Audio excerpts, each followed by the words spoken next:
IS தீவிரவாதிகள் தமிழகத்தில் கடை வைத்து நடத்திய சம்பவம் வேதனை அளிப்பதாக மத்திய இணையமைச்சர் பொன் ராதாகிருஷ்ணன் தெரிவித்துள்ளார். ஈரோட்டில் செய்தியாளர்களிடம் பேசிய அவர், தமிழகத்தில் கொலை கொள்ளை சம்பவங்கள் அதிகரித்துள்ள நிலையில் தமிழக அரசு கடும் நடவடிக்கை எடுக்க வேண்டும் என்று வலியுறுத்தினார். தமிழ்நாட்டில் உளவுத்துறையைச் சேர்ந்தவர்கள்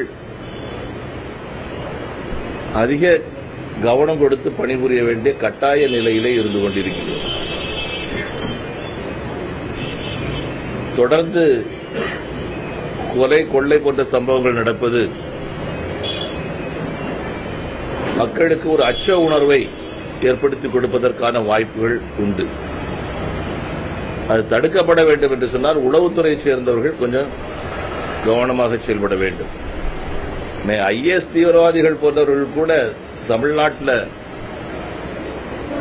கடை வைத்து நடத்தக்கூடிய அளவுக்கு வந்திருக்காங்க அப்படின்னு சொல்றது ரொம்ப வேதனையான ஒன்று.